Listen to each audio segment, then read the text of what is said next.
विपक्षी एकजुटता पर यूपी की योगी का वार। देश में कैसी चलेगी 10 सिरों वाली सरकार। एक मोदी नाम को हराने के लिए गोलबंदी। 2024 में बीजेपी को हरा पाएगी ये जुगलबंदी।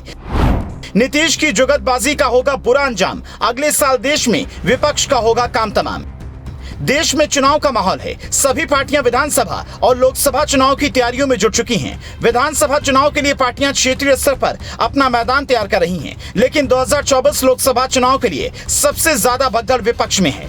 पटना में नीतीश कुमार की अगुवाई में विपक्षी दलों का जमावड़ा लगा हुआ है। जो चेहरे एक दूसरे को देखना गवारा नहीं करते, उन्हें भी मोदी सरकार की वापसी की बेचैनी पटना तक ले आई। लेकिन भारतीय जनता पार्टी को अच्छी तरह से पता है कि ये जुटान सिर्फ मौसमी है, और इसीलिए भारतीय जनता पार्टी के दिग्गज भी एकता के नाम पर हुई इस मीटिंग को आईना दिखाने से नहीं चूक रहे हैं। उत्तर प्रदेश के मुख्यमंत्री योगी आदित्यनाथ ने विपक्षी एकता पर निशाना साधा है और बैठक में शामिल होने वाली समाजवादी पार्टी पर तंज किया है। योगी ने कहा कि अखिलेश यादव की पार्टी चिपको आंदोलन में माहिर है। सीएम योगी ने कहा कि समाजवादी पार्टी, राष्ट्रीय लोक दल, जनता दल यूनाइटेड समेत दूसरी पार्टियां खुद को जयप्रकाश नारायण का अनुयायी कहते हैं, लेकिन ये पार्टियां उस कांग्रेस से मिल गई जिन्होंने लोकतंत्र को कुचल दिया था। मुख्यमंत्री योगी आदित्यनाथ ने कहा कि जनता देख रही है पार्टियां कैसे अपने पाप और भ्रष्टाचार को छिपाने की कोशिश कर रही हैं। समाजवादी पार्टी पर हमला करते हुए सीएम योगी ने कहा कि एसपी मतलब के लिए 7 का एक लंबा इतिहास है। समाजवादी पार्टी ने जैसे साल 2004 में बिना मांगे कांग्रेस का समर्थन दिया, उस वक्त कांग्रेस समाजवादी पार्टी का समर्थन नहीं चाहती थी,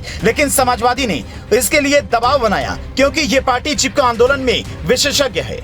2014 से लेकर अब तक यानी 9 सालों में प्रधानमंत्री मोदी और बीजेपी सरकार ने ऐसे फैसले लिए हैं जो पिछली सरकारों के लिए चुनौती थी। मोदी सरकार ने हर तरह के भ्रष्टाचार पर ऐसी नकेल कसी कि अपराधियों से लेकर सफेद पोश नेताओं में भी खौफ भर गया, और यही वजह है कि राजनीतिक मोर्चे पर प्रधानमंत्री मोदी की लोकप्रियता, उनके फियरलेस पॉलिटिक्स ने विरोधियों में डर भर दिया है। यही वजह है कि 2024 लोकसभा चुनाव में बीजेपी को हराने के लिए देश के तमाम विपक्षी पार्टियों को एकजुट होने की नौबत आन पड़ी है। देश के सभी विपक्षी पार्टियों को एक छत के नीचे लाने के लिए नीतीश कुमार जी जान से जुट गए हैं, लेकिन महीनों की कोशिश के बाद भी नीतीश सभी विपक्षी दलों की एक कामयाब बैठक तक नहीं करवा पाए। दूसरी तरफ हर पार्टी का अपना एजेंडा और देश के पीएम की कुर्सी पर बैठने की ख्वाहिश विपक्षी एकता के एजेंडे में पलीता लगा रही है। मोदी सरकार को 2024 में चुनौती देने के लिए एनसीपी सुप्रीमो शरद पवार सब कुछ छोड़ छाड़ कर देश की राजनीति में कूद पड़े, और इस बार शरद पवार ने विपक्षी एकजुटता को कामयाब करने और नरेंद्र मोदी सरकार का विकल्प तैयार करने के लिए